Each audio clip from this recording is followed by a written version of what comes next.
Why we need games? We need entertainment. Everyone needs entertainment. How many games you are producing per year? The first video game I worked on, I love games. I love playing them.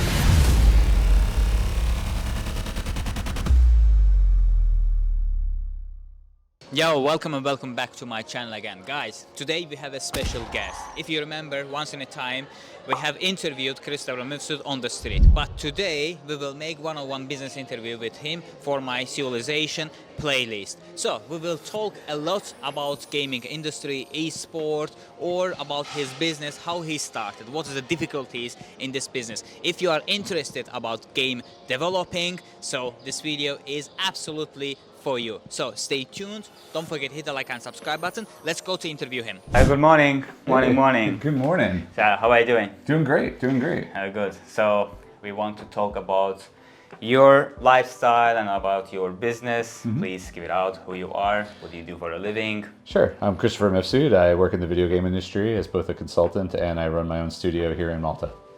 How long you are doing that business actually? I've been in the video game industry for 25 years. Last 4 years, I've been doing the consultancy, and about a year and a half ago, I started a studio here in Malta.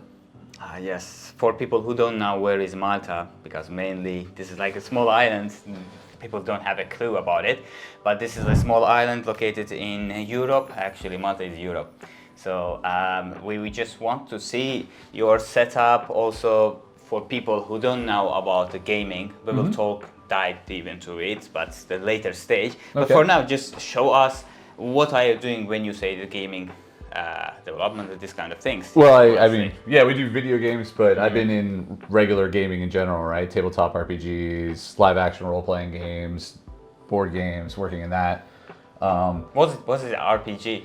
Role-playing game. Right, Okay. so like Dungeons and Dragons, I think is the most familiar one that people know when you say a role-playing game. So yeah, so sitting at a table, rolling dice, pieces of paper, pretending to be wizards and elves and so forth.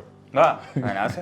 Sounds cool, I guess. Yeah. Because I'm not in a gaming, Sure. or I don't do like any video games or something, but I know that people have a lot of interest, and that's why we need to talk about it. Sure. Yeah, that sounds interesting, and this also looks interesting. Well, yeah, I mean, part of the reason I got into video games was I grew up in a comic book store. So my dad owned a comic book store in the United States, and I was surrounded by games and comics and pop culture. So if you look around the room, that's my life, right? So Yeah, and your PC setup, I see the 3 monitors, and do you have microphone? Like mainly you are doing like a live stream gaming, or how we see. I do. So I do have a Twitch channel that I do for both my personal gaming, and then I also do it for my consulting business. So I do what I call office hours with me, where a few hours I just answer questions about leadership, production, video games. On top of that, I do a podcast. So the mic and the whatever that goes along with, again, my leadership stuff. So Press Start Leadership podcast, Press Start Leadership blog, Press Start Leadership YouTube. So yeah, I do a lot of basically every week I write a blog that goes on my Press Start Leadership website, and then and that goes out on Fridays, and then on Mondays I drop a new podcast that I record based off of those blogs previously, and then I repurpose the podcast for YouTube. Right. Okay. So yeah. That's how normally they do it, and we also sometimes Yeah, do it. Yeah. So, so basically all the content gets there, and then I have a newsletter as well, and I have a pretty big following of a newsletter on LinkedIn as well. So Yeah, good. It all happens here though. So yeah, I've got multiple cameras, so the 2 cameras to do the setup. So it's also because I do a lot of Zoom meetings. By the way, how old are you? I'm 45 years old. 45 Whoa, years old. so that's a lie. 46 years old. 46 years old. Because normally when we see this is only for like kids, they are doing like a Twitch, they do live stream gaming, or they're growing from the I never age. grew up. Yeah, okay. You are still in your I'm still teenage. a kid. I play video games pretty good. So like my setup is three monitors. 2 of them are my PC. This one actually is to my Xbox One. Sorry, not the Xbox X, Series X now. The ones in the other room. So basically I have games going on here usually, and then I have my work going on here. Yeah. Give us some insight about your childhood, I would say, because how did you grow up, or is there anyone in your family was involved? Not gaming, I wouldn't say gaming, because back to the time it was not a thing, but how did it come from, like, the gaming? Yeah, so I was born in the United States. My father worked in printing, but he also owned a comic book store, like I mentioned. And then my mother was like an artist and a new age hippie, right? So those weird things combined kind of just helped me. But like growing up, I had like the Atari 2600. So my father and I would play that. And we actually went through 2 cartridges of Atlantis back in the day because we played it so much. Started playing the Nintendo right from the very beginning. And had all those, and then I was exposed to, because my mom and dad were very open to stuff. I was reading like choose your own adventure books and comic books, of course. So my life was just full of like nerd culture from a very early beginning. And we were big fans of Disney and stuff like that. So, which paid off later on in life as well. So like I think my father though, until I got into video games, actually as a business, like working for it, I didn't think he just thought it was all a waste. And then finally, he was just like, "Whoa, wait, that actually paid off somehow." So I think he was really happy in the end, right? But for a long time, I think both my parents were like, "Sure, do the weird things that you're doing or whatever." So, but they were very supportive. They supported you. Yeah, 100%. Flexibility. Yeah, which was great. Well, what's your background? Did you study for becoming a game developer, or? Video game design or game design in general, because I was in regular games before video games, was more of a hobby kind of thing, like because that's really what it was for most people. So I contributed to writing games for folks, and then running live action role playing games at conventions with friends, and that's how I got a lot of the experience. I actually went to school originally for philosophy and religious studies, so I had a focus in logic and Eastern mysticism.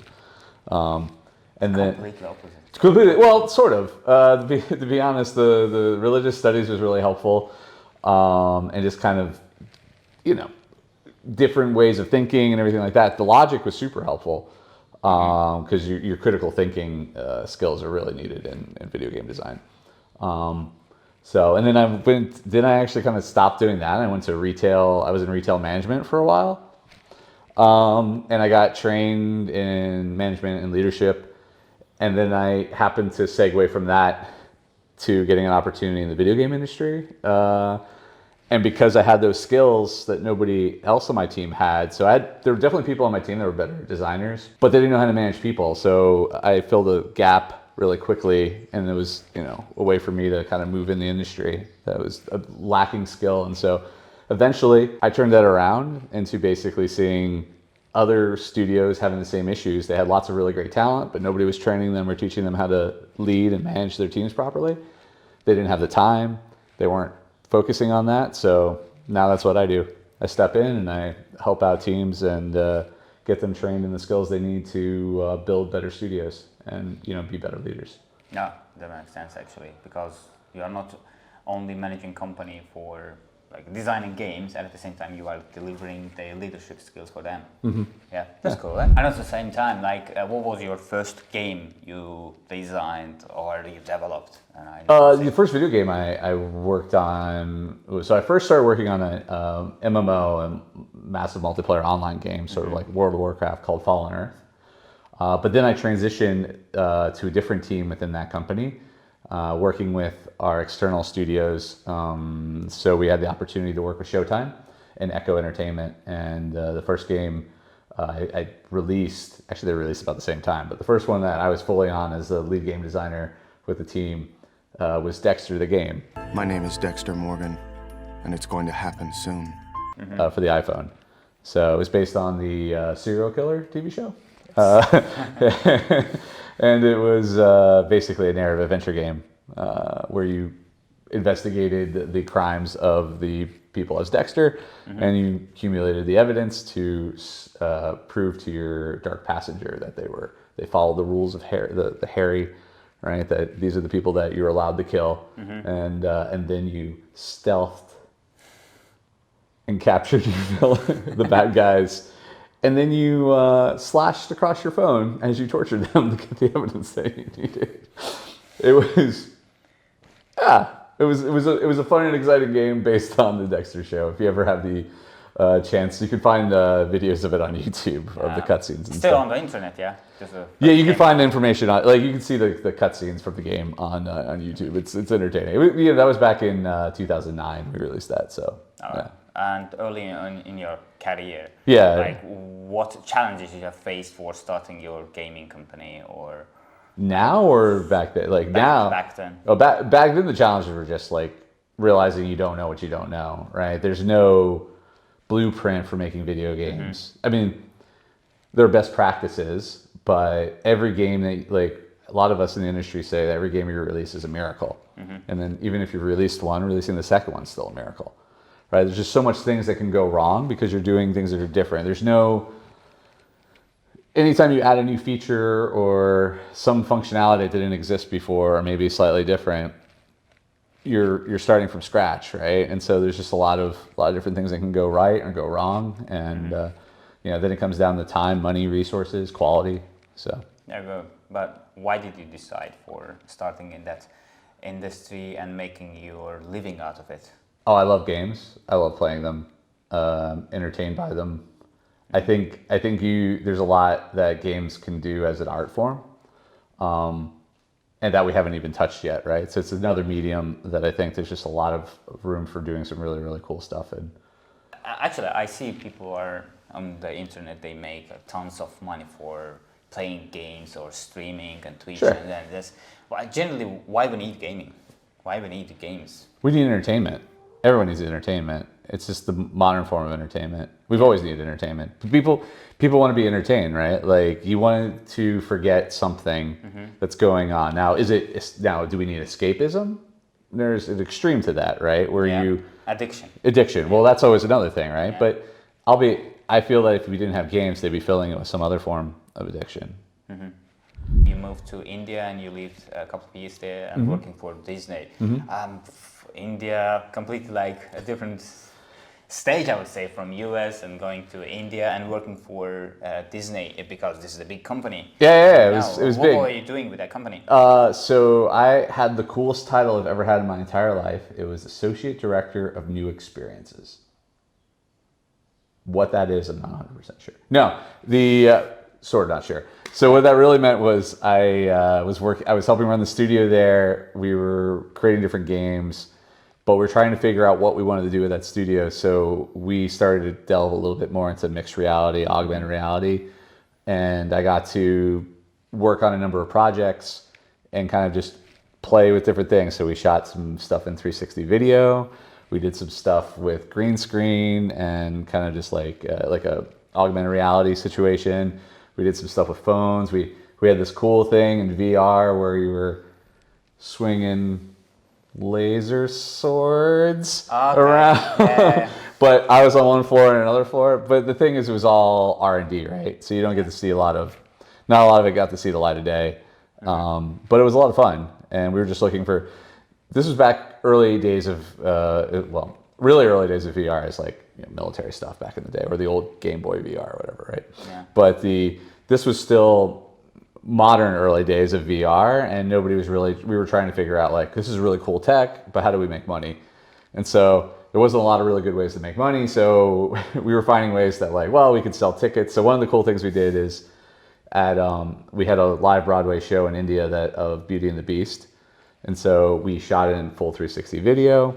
We basically captured Be Your Guest, and then we put it on the Samsung VR, and we took it to points of sale so people could kind of see where their seats would be, right? Because they had like cool seats where they like spun around and everything like that. So we were doing cool stuff that we could, like experimental. It was for Indian community, like the demographic was Indians, yeah? And what do you think, like, the difference between American style of gamers or the Indians? Is there any like a difference between them? No, with the demographic wise also. No, I mean, this is what we learned. So part of the reason why I came there originally was we were looking at creating content for the market that was for the market.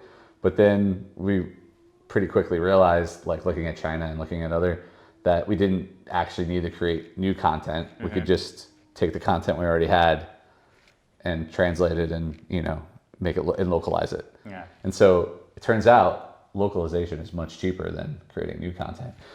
So that's why. Oh, yeah, okay. Yeah. I'm getting there. Yeah. Actually. But that's the whole thing, right? But the thing is that human psychology, what people like, I mean, some of it's cultural based, but at the same time, I mean, remember that a lot of people look to the West and they want to follow, right? So there's still a lot of now the types of games and so forth. I think as the years go on, there'll be a want or a need for creating content specifically for that region, but there's no need currently to do that when the content that exists already can just be localized, right?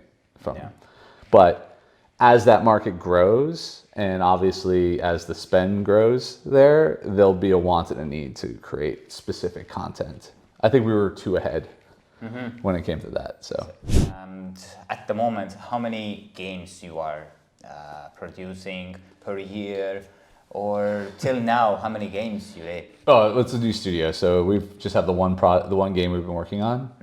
But we actually have a couple other products that we're working on in addition to so we have a 3D narrative adventure game that's for PC and console. That's the one we've been primarily working on, but we're creating a number of other products that go along with that game and brand. So we have a couple of visual novels we're putting together right now, which are just kind of smaller, just kind of click through choice-based games.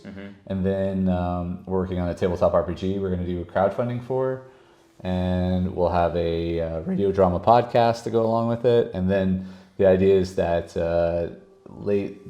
this year, early next year, we'll have some little animation shorts that we'll do on like TikTok and YouTube as well to go along with it. You have like a production plan, what you want to do for Yeah, the we have series, pretty so it's pretty extensive, and I have to shift a good bit based off of where we are with funding and so forth. But yeah, for people out there, they are at the moment on a stage for the consumers.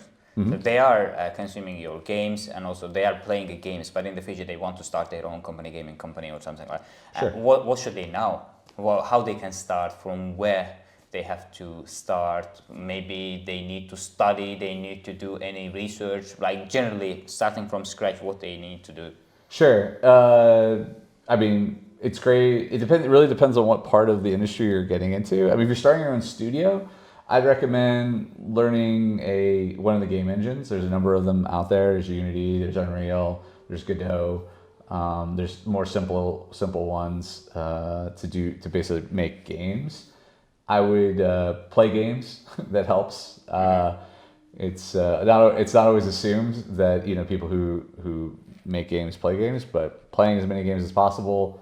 You can do your market research. I find this to be, I help a lot of new startup video game companies, and they have what they think is a great idea, very original or whatever, but it's not market viable. Yeah. Right? So there's either a ton of competition or nobody's actually asking for that game to be made. So they're making a game that there's not going to be a lot of people that want to play it, which again, if you want to make games, that's great. But if you want to be successful and you want to do well, you should know your market, look what's out there, understand how games are selling. Is it oversaturated? How many, if you look at your competitors, realistic competitors too, a lot of folks focus on the big games that are out there and really popular, but those weren't made by a 1 to 10 person studio. They were made by big studios and they had big budgets. So look at the games that are in your genre that are made by small teams with smaller budgets and see how many units they sold.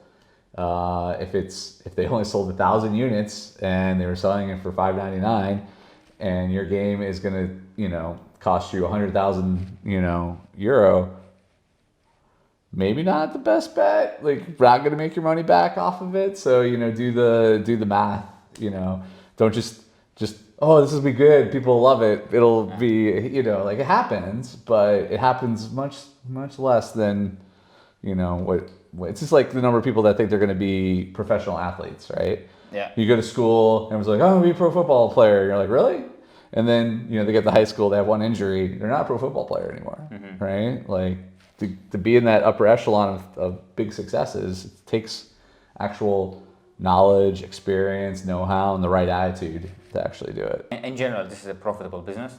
Very profitable. Yeah. I- But again, like everything, it's profitable to a certain amount at the top, Yeah. and then there's thousands below it that do okay, right? And there's some that do horrible. But they're in the early stage. That's why they do it horrible. No, it's just you know, they didn't do the research. They don't know what their market share is, things like that, right? At the moment, how many people do you have in your company doing this kind of stuff? We have 5 working on it, but my business model is not to flex up. Uh-huh. So again, paying attention to what other people like. I've been in the industry for 25 years, so I have a very strong network of freelancers, consultants, and other people that I've done business with over the years and like to do business with me. And so I reach out to them and tap them for very specific things that I need them to do. So I won't have a full-time animator on my team. I'll work with a group or a team or individual who's good at that, and I'll have them execute. Also, same thing. I don't have a full-time 3D animator. I have a very particularly excellent 3D animator that I work with, and I work with them per model. And when they're done, then I pass it over to the person I work with for the animation, and then I pass it. You know, it's a process. Like my core team are people that I work with on a daily basis, and I have work for them. Like I don't want to flex up, have a bunch of employees that I don't have full-time work for and stuff like that. Yeah. I got it. But as a business owner, how you are doing like a work-life balance and how you are managing it? But I know because dealing with overseas the freelancers, you need to put a lot of effort for teaching them and guiding them because this is the first time you are working with them and they have to kind of ironing out for. If that was the case, well, yes, if they're freelancers I've never worked with before, but like I said, they're all folks that over the 25 years I've had a relationship and worked with. So usually how I deal with new clients and so forth is I put them on, or new outsourcing folks, put them on low risk items for my project, and I have them like, you know, I don't do free tests. I don't like that, but I'll pay them for a smaller job that doesn't have as much impact and so forth. And, you know, hopefully, again, I've been working with outsourcing companies and individuals for a really long time, so I know how to provide my expectations of them, right? So my statement of work is very clear on what the expectations are, what my deliverables are. I have regular meetings with them to check in and make sure they're not just making stuff that's whoop. All right, I got it. Also, you said that this is a profitable business, and at the moment, what range your company at? Oh, right, startup, like we haven't made anything yet. Yeah. So yeah, this is brand new. So we're all like just focused on our first product to get out there to start making revenue. The consulting business, I do, you know, 6 figures, but this is a consulting business where when you say it is also involving for gaming industry people or overall who wants to run their company. It's a little mix. So yeah, as consulting, what I do leadership, production, management, and game design consulting for companies. So I help a lot of startups, other new studios that are trying to get into the industry, teach them the basics of how to set up their pitch decks, how to talk to investors, how to lead their teams. In 2024, if people want to start in that industry, for example, the kids are starting out Sure. and they need maybe mentorship, or what can you offer to them? Sure. Well, I mean, I always, if you are looking to get into the video game industry, I actually am part of a group of mentors who will do like a initial 1 hour call with them and kind of talk through what they're studying, how they can get their start, who to make networking with, and who to contact, and everything like that. I do a lot of that pro bono, so it's just yeah. As a business owner and also on your personal life, how you are investing your money?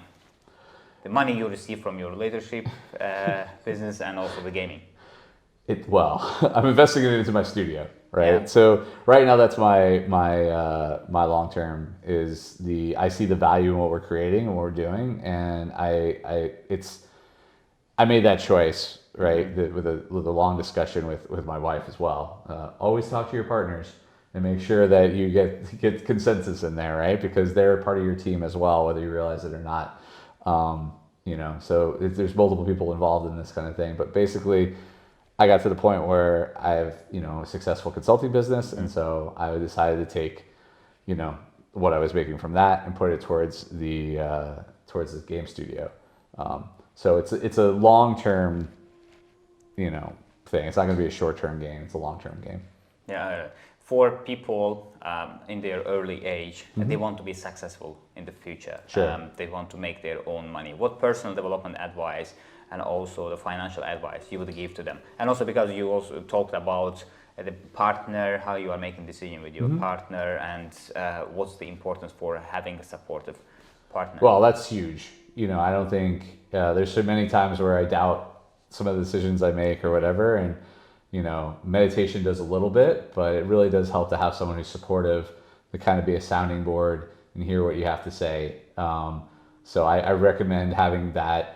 The big thing for leaders I talk about in the video game industry is you can't vent to your team. Like, you can't tell your team your problems. So if you are a leader in the video game industry, I highly recommend reaching out to other studio heads and leads and so forth to have a group where you can have, or a mentor or whatever, where you can kind of talk and chat. It's really, really helpful to have support, whether it's, partners, family, friends, but keeping in mind that the journey as an entrepreneur, whether it's in this industry or any industry, is unique, but not so unique that you can't reach out to other folks that are in that industry and have their support. And it really, really helps. So like I said, there's a tight network here in Malta. I work with a number of people starting out in the studios or whatever as a mentor myself. And I highly recommend that. So find a mentor. It's really easy. If you have experience, find a mentee, share your knowledge. It's this how, and this is for any industry. This is if I was to say best advice as an entrepreneur or whatever, find a mentor, find someone who can kind of, not tell you what to do, but tell you what mistakes they've made, and then what they've been in this situation, and realize that you aren't alone in this journey. That, and that, I think that's what a mistake a lot of folks make, is they think that all their problems are very unique to them, and while it's everyone is unique, but at the same time, most of the problems you're suffering through or traveling through, other people have been through it. And so, you have to be at least open to the idea and know that there are other people there that can support you and, talk you through what you're going through. And it might be unique in one little aspect, but in general, it's, yeah. So what do you mean that importance of having mentorship is because whatever you think you have a problem at the moment, the people already passed through, and that's why they will 100%. Help you to make it faster, And the financial advice from their early age. There's that too, right? Yeah. I mean, mine is don't take debt. It's really easy to take debt unless you really feel like it's a risk. Don't get me wrong, but try to minimize the amount of debt. Try to not take credit. Try to do everything with cash if you can. I know it's hard in the very beginning when you're first starting out, but definitely have a budget. Keep track of that. Watch the way you spend.